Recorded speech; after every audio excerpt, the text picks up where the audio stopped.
Здравейте отново! Ще продължиме с довършителните работи по корпуса. Това, което не ми харесва в тази лодка е тези букси, които правят проблем и не винаги контактуват. Тези букси трябва да бъдат сменени. През тях идва главното електрическо напрежение за захранване на лодката. Най-лесно се сменят, като ги отрежеме от тук. Режеме двете букси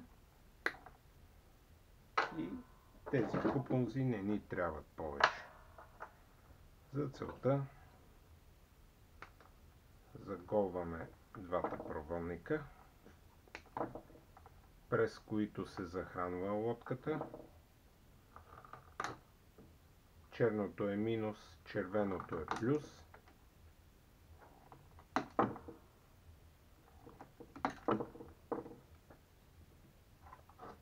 Ще използвам този тип букси XT60, което означава, че това са букси до 60 ампера, много качествени, позлатени накрайници. Никога не са създавали проблеми нито на мен, нито на колеги. Не съм чувал някой да се оплаче от тези букси. Ще използваме термошлаух, за да може да сложим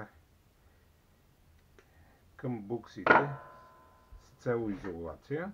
Надяваме термошлаух, 3,5 мм отвора на този термошлаух.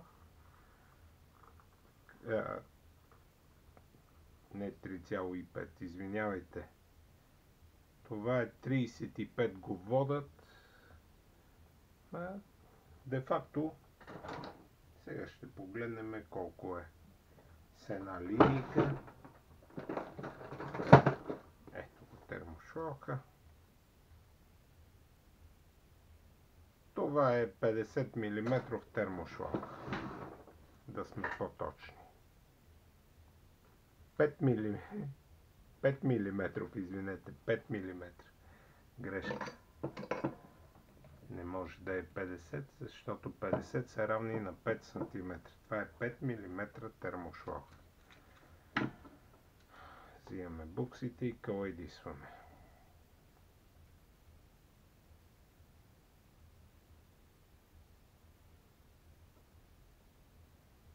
Калайдисваме и другата страна.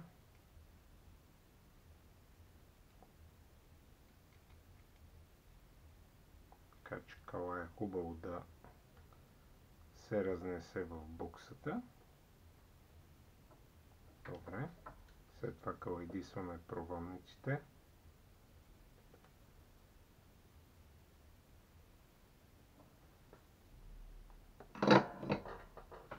Ще взема третата ръка да ми помогне. Тъй като Господ не ми е дал трета ръка, аз ще използвам създадената от човека трета ръка. Нека да калайдисаме и тези проводници и тогава ще ги запоя.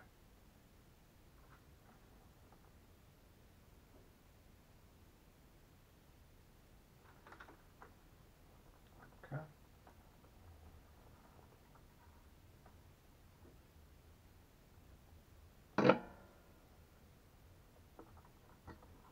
Това е плюса. Забележете къде го запоявам. На самата букса е написан знака плюс.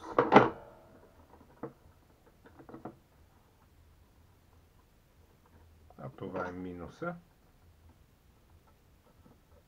Съблюдавайте ги тези знаци,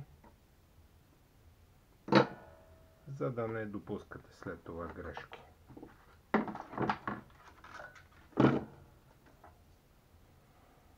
Ето и другата букса, която искам да монтирам. Нека и нея да калайдисаме първо и тогава ще запоиме.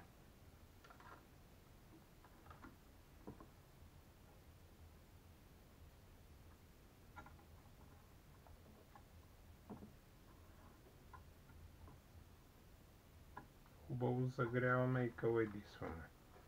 След това поставяме проводника и запояваме. Качествена спойка трябва да стане.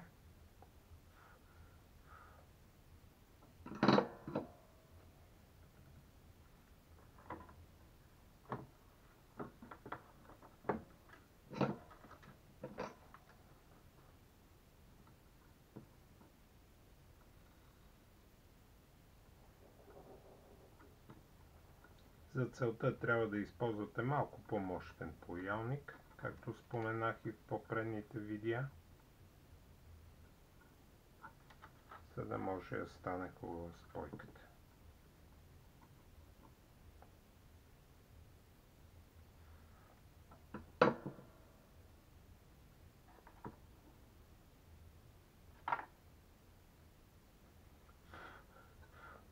Нека да изтигне. Сега ще наденем термошлалките и ще ги свиеме с помощта на бренера, който имам. В принцип може и с станция за топъл въздух, ако разполагате. Аз разполагам, но в момента не искам да я включвам за толкова малко операции, които се налага да направя.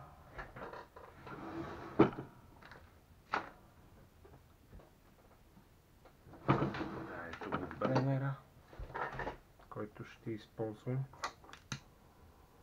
за загряване на термошлалка с цел изолация. Затова се използват тези термошлалки.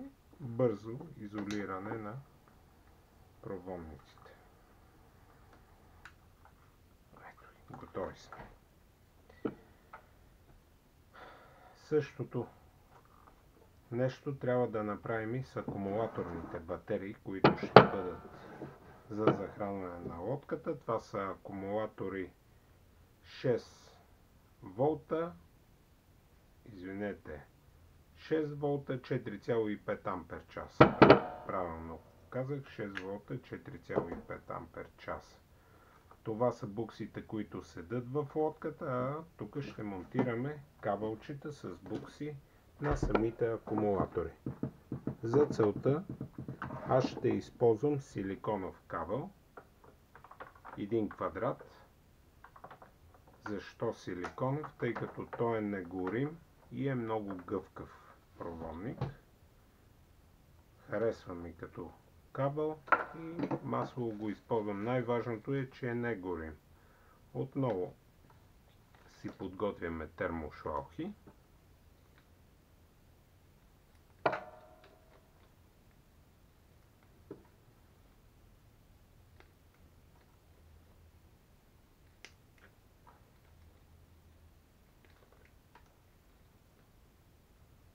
Казахме 50 мм термошлалка. Така. И надяваме на силиконовия кабел. Първото нещо, което ще направим, ще запоиме към акумулатора, но както правих и преди малко, калайдисваме проводника. За да стане по-хубава спойка, калайдисваме самия акумулатор и правиме спойката. Така. Оставяме го дълъг, не много. Сега ще ви кажа колко. Около 13 см оставям дължина на проводника.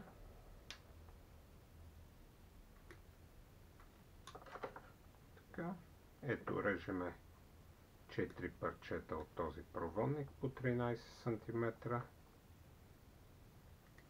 Вие избирате колко да е дълъг той. Но не забравяйте, че колкото е по-дълъг, толкова по-голям пат на напрежение има в него. Затова не бива да е много дълъг.